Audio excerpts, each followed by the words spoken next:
Hello, beautiful people. It's your girl, Chana Adela. Today, I want to speak to my sisters, the daughters of Eve. I've been getting a lot of feedback from men, and this is what they want you to hear.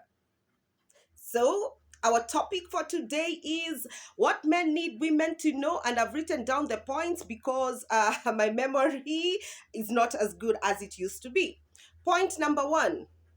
The men, the sons of Adam, are telling us, daughters of Eve, listen to us. Yes, they want us to listen to them. Yes, men do not speak as many words as we do. Out of 1,000 words that a woman speaks, a man will speak 100. But they also have something to say. In moments like when you're having conflict, or you had your fights, or you're just talking, there's no fight, but there's an issue you had prior to now everything being calm, a man will much of the time make one simple statement. And that statement is going to be about you, your attitude, or something that you've been doing that really puts him off. But much of the time, women, we are not good listeners. We are just going to let it slip. We're not going to listen to what he's really saying. And once they do say it, men are not good at keeping on repeating it time and time again like us. He will say it, he will keep quiet. He'll be watching you. If it's something he was talking about, maybe when you're having fights, you're always like shouting at him. And this time round, he tells you, do you know when you shout at me, I just keep quiet because I don't want to get into a shouting match with you. And when now he's telling you that, you don't even listen.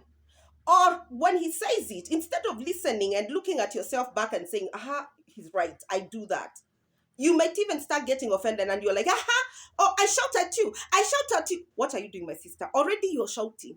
You are shouting. Listen to your man. Even when you're fighting, try to listen to him. And later, when you're alone, review what he said. Flash back on what he said.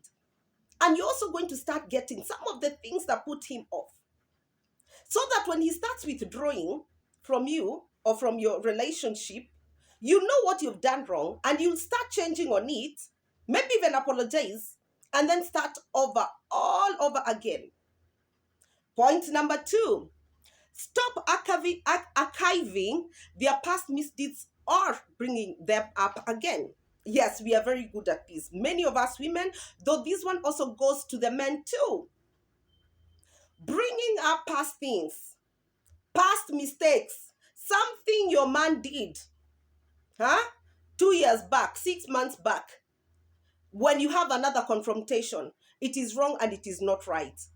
When you're in a relationship, you need to be forgiving, because if you're not forgiving in a relationship, when you get into marriage, you'll not be forgiving. And marriage and relationships require forgiveness, forgiving each and every little thing. Because even the smallest of things, when they are not forgiven, they'll end up being mountains. So this goes for ladies, even for you men. Learn to forgive. And when you forgive your partner for what they did a month ago, 2 months ago, when it comes down the line, 2 years back down the line, a month down the line, do not go back to that. Because if you truly forgave your partner, when another issue came, you wouldn't bring it back. So let us stop holding grudges. Once you forgive, forgive and forget. Point number three, stop comparing them to others. Yes, sometimes ladies, we have that weakness. Even you men, you have that weakness. You will end up comparing your partner. So I'm going to talk to both men and women, not just the ladies. You end up comparing your man to other men. You'll be like, Jane's husband always make sure that he gives her money to go to the salon, to make her hair, her nails, etc. Sister girl, stop comparing him. First, look at him. Is he financially capable of doing that for you every month? Second thing, why do you want to be compared to what Jane's boyfriend is doing for you? Maybe your boyfriend can do even better than what Jane gets her boyfriend to do. So stop comparing them. If there's something you need your man to do for you, speak it up, tell him, but don't compare him. You men too, stop comparing us women to the other girls you see. So and so's girlfriend. wear some very nice shorts, wear some very nice short skirts. Look at me first. Do I like wearing those short things? Do I have the legs for it? Am I comfortable with my legs and my body? Before you start telling me to wear short mini skirts, even you men, stop comparing us. Point number 3. Stop being clingy. Yes, yes, yes. I'm a woman. I'll admit we are clingy. But not all of us are clingy at every point. For example, for me, I'm only clingy when you make me feel insecure. When you start showing signs that will make me start feeling a bit insecure, that's when I'm going to be clingy. And that is the case for many women. When you show them, when you have cause to make them insecure, that woman will start behaving clingy. She'll start calling you off the hook. She'll start texting you. She'll start showing up at your place. She'll start wanting to spend every minute with you. You cannot blame her. You cannot blame us.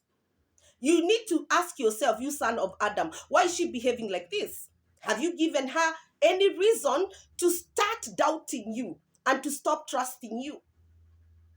So that one, you cannot blame it on us. But for the ladies who are clingy from the day you met to the day you got married to the day you had 4 children, try to stop acting clingy to your man. He is an individual. He was one before he even met you. He was one even before he started dating you and married you. He needs some personal space. Even you as a woman, you need your own personal space.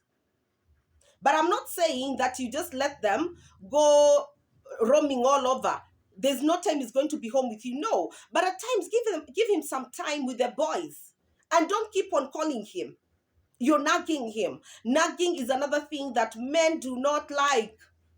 Higher. The other point, stop being too demanding, my sister. Yes. Yes, we are demanding to some extent. Much of the time you'll find we are not satisfied with what our men are doing for us. We start demanding for more. He has been giving you money for the salon once a month. Now you want it every 2 weeks. Just because the other girls are changing their hairstyles every 2 weeks, you also want to do the same. We need to be content with what our men can provide. Because the moment you're too demanding, pushing him, and maybe he's not financially empowered to do what you're demanding for, what you do, you start pushing him further and further away from you. And if you're only dating, girl, he's going to ghost you, and he will ghost you forever. He'll run away and he'll go to a woman who is not demanding. If it's in a marriage, you're going to put a strain on your marriage. Let's stop being too demanding. Let us be content in what we have. And even though we need him to go an extra mile, because we don't want this son of Adam to be content in the little things that he does for us, there are different ways and avenues of expressing our expectations in a polite way and in a loving way. Girls, yes, you can demand, you can ask. Let me not say demand. You can ask for things for more than you're getting. But how you do it determines if you're going to get it. When you're doing it, let it not come out like a demand. Let it look like a polite respect, not a request, even though it's just a demand. It's simple a demand. It's simply a demand.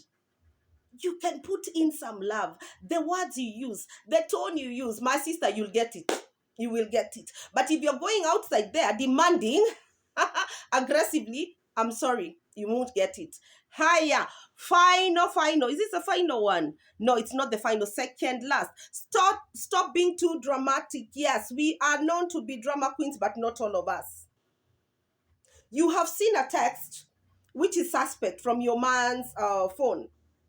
How do you react? Do you go shouting at him from downstairs, from upstairs, going downstairs, finding him in the lounge, watching TV, shouting and screaming at him with your kids and your house girl there? That is being dramatic. You're going to do your marketing and you walk across, you come across a certain restaurant with a sitting area outside, and he's seated there with a very beautiful and hot looking woman. You go into a run, entering that restaurant, screaming and shouting like a lunatic, slapping and dragging the woman around. You don't even know if that is the boss. You don't even know if that is a cousin who has been living in the States. And you're already there, raising hell. That is drama that men do not want. Be calm. Even though you've caught him in such a compromising situation and way that he can't get out of. Learn to be calm. Calm down. Calm down, girlfriend. Calm down. Leave the drama for the house when you go to the house with your man. Do not embarrass him in public. When you start pulling those stunts, that man, if he's not married to you, he's going to see that you're not wife material. You're just a drama queen. You're meant for the bar and the nightclubs, but not for his home. He will not marry you. Who wants that kind of a woman in his life? No one. So let us learn to stop being too dramatic at every little thing, whether it is concrete or not. Take a breath. Take a breath again before you talk and react. Final. Stop using sex as a weapon. And this one goes for the married women, because I do not advocate for sex before marriage. Sex is sacred. It's meant for the marriage bed. Women, stop using sex as a weapon. Many women, from times immemorial, use sex as a weapon when their husband have wronged them, or when their demands or needs are not being met, or when this man has made them angry. Do you know what you do, Mrs. So-and-so? When you're denying your man, he's right. The man starts feeling belittled, and he starts viewing you as unattractive, and he starts withdrawing from you. You'll find that if you were doing it every day of the week, it starts becoming less frequent. He's only asking like 3 times in a week, and he doesn't even insist. Whether you're on good terms or not, if you say no, it's no. Within no time, do you know what will happen? Even if he's born again, he'll walk out of that marriage. He'll start having affairs. Who is the cause of that? You. Why did you deny him his right? I'm not saying that when you're angry, you go right ahead and have it. Pretend that you're okay. No. He wants to have sex with you. You're his wife. You're having an issue. Sit down first, talk. Talk it over. Then do the deed. It will even be much better, because after a fight, things are steamy when you're getting back together. So stop using sex as a weapon. Final thing.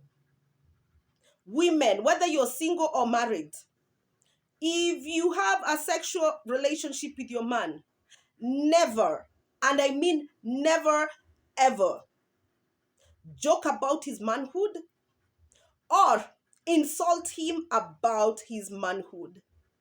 That one is a no-go zone. Even though you are angry, never, ever do that.